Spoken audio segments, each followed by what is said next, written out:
Hello everyone, good afternoon and जय श्री राम।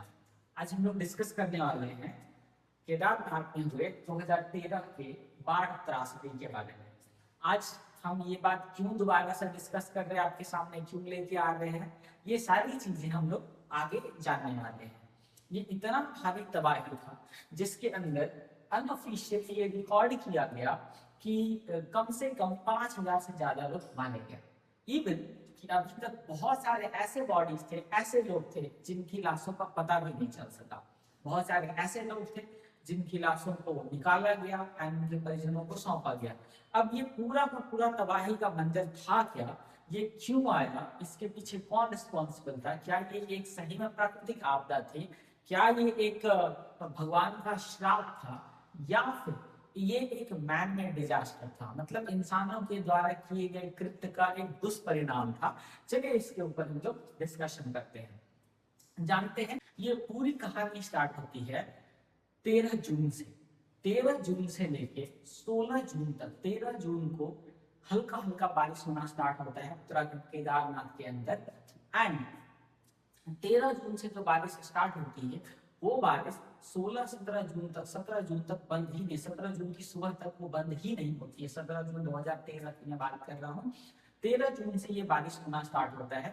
बारिश चलते रहता है, चलते रहता है, चलते रहता है। आप जानते हैं कि केदारनाथ एक ऐसी जगह, एक ऐसी पवित्र जगह है जहाँ पे लाखों श्रद्धालु हर साल भगवान भोलेनाथ की पूजा अर्चना करने जाते हैं, उनका दर्शन करने जाते हैं, और ये एक महान ज्योतिर्लिंगों में से एक भी है। तो 13 जून को भारी बारिश स्टार्ट होती है और बारिश स्टार्ट होते ही वो फिर बंद होने का नाम ही नहीं लेती है। 13 जून बीता, 14 जून बीता, 15 जून बीता, दिन है 16 जून का।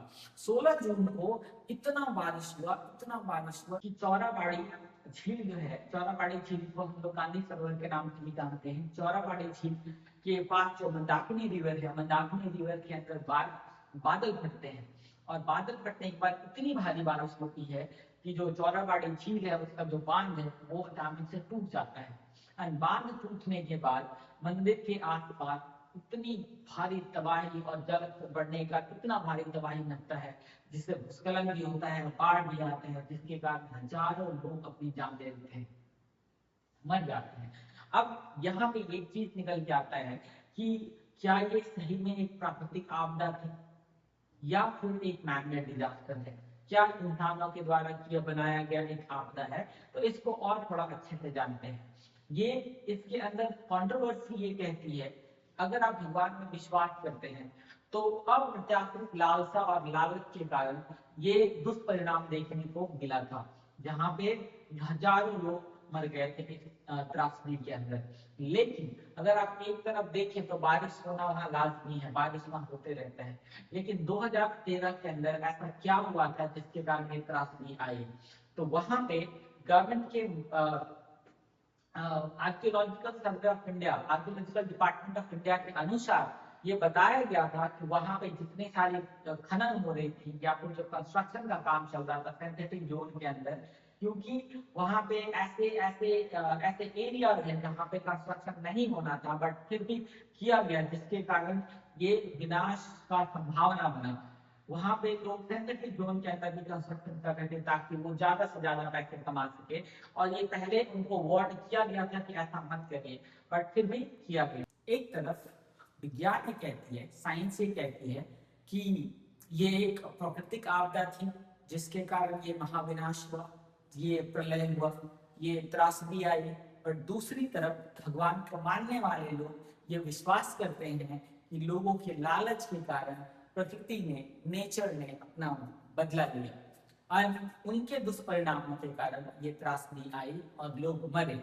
क्योंकि उसके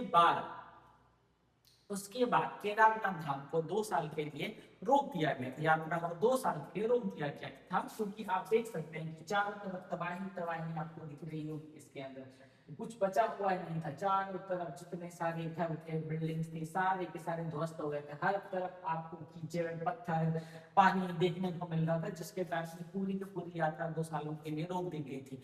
2 सालों के बाद दोबारा जब ये यात्रा प्रारंभ की गई तो ये रेस्ट्रिक्शन दिया गया कि किसी भी सेंसिटिव जोन के अंदर कंस्ट्रक्शन नहीं होगा। एंड अभी तक ये बातें फॉलो की जा रही है, बट आने वाले फ्यूचर के अंदर आप देख रहे हैं कि क्या सीन हो गया, क्या सीन था यहाँ पे। अब मैं कुछ आपको एक चीज बताता हूँ कि आप ये चीज सोच के देखिए कि इतनी भारी तबाही, इतनी इतनी बड़ी त्रासदी, इतना बड़ा बाढ़ है, इतना भयंकर बाढ़ है, लेकिन जब आप एक चीज देखेंगे गौर से तो यहाँ पे आपको दिखेगा क्या,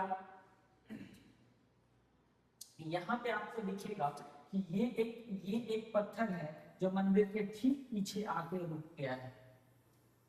ये एक पत्थर है, ये अभी आपको पिक्चर में देखने में बहुत छोटा लग रहा होगा, लेकिन ये इतना बड़ा पिक्चर, इतना बड़ा पत्थर है कि जो मन की अगर अगर ये मंदिर से टकरा जाता तो टूटना निश्चित था। इस पत्थर को हम लोग भीमशिला के नाम से भी जानते हैं, भीमशिला के नाम से भी जानते हैं, इस पत्थर को हम लोग भीमशिला के नाम से भी जानते हैं। लेकिन ये पत्थर उतनी ऊंचाई से आने के बावजूद मंदिर के 50 फीट पहले ये अचानक से रुक गई। अब रुकने के बाद इस पत्थर से टकरा के जितने सारे पानी आ रहे थे, पानी के साथ साथ पत्थर, कीचड़, कंकड़ जो भी आ रहे थे भूस्खलन में, ये मंदिर के ऊपर से ऐसे पार होकर बाहर निकल जा रहे थे। मतलब कि मंदिर पूरी तरह से सुरक्षित था।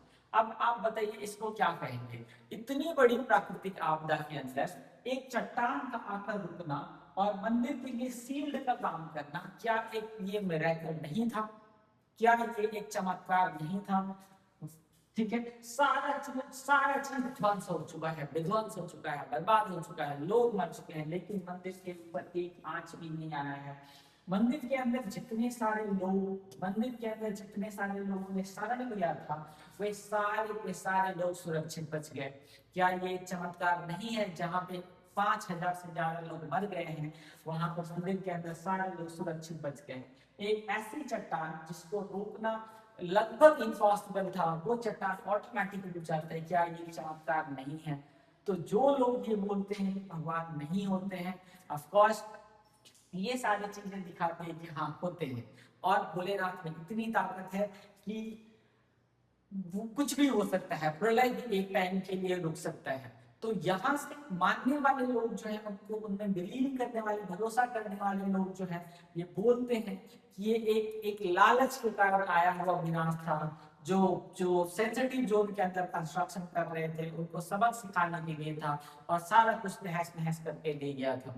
जबकि जो साइंस को मानने वाले लोग हैं, जो आपदाओं में बिलीव करते हैं, जो ऐसे लोग हैं जो प्रकृति के बारे में स्टडी करते हैं, जो वेदर को स्टडी करते हैं, वो सारे लोगों का कहना है कि ये कंप्लीट एक नेचुरल फिनोमिना थी और एक प्राकृतिक आपदा थी, जिसमें चौराबाड़ी ग्लेशियर्स के अंदर बादल फटने के कारण बहुत भीषण बारिश हो रही है, और जिसके कारण बारिश के कारण चौराबाड़ी बांध टूट जाता है, मंदाकिनी रिवर उफान पे रहती है, बारिश होता है, बाढ़ आता है, और सारा जनजीवन अस्त व्यस्त हो जाता है।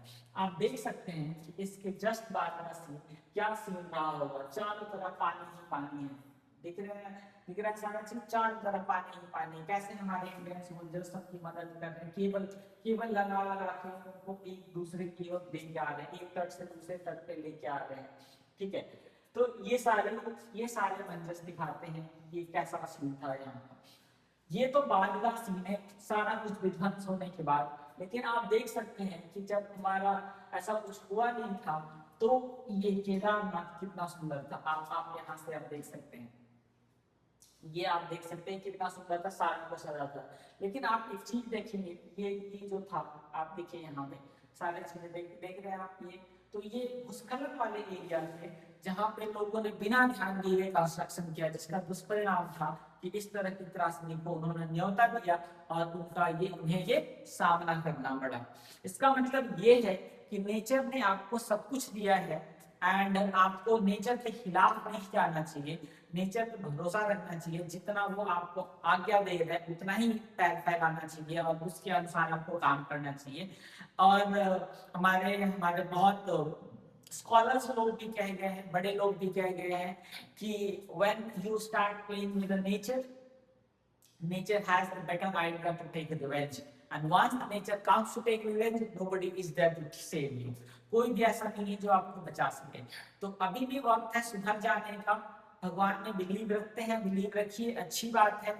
सब कुछ करके, लेकिन उनके नाम पर आप अपना लालच सबके सामने मत परोसिए, कहीं ऐसा ना हो कि एक के चक्कर में सबका जीवन चला जाए। तो आज का वीडियो आपको कैसा लगा आप मुझे बताइए कमेंट बॉक्स में, और साथ ही साथ अगर अच्छा लगा है तो आप चैनल को लाइक शेयर एंड सब्सक्राइब जरूर कर दीजिए। मिलते हैं नेक्स्ट अगले वीडियो में विद डिफरेंट टॉपिक्स, अलग टॉपिक के साथ, अलग सब्जेक्ट्स पे। टिल देन थैंक यू, धन्यवाद आपका। जय श्री राम।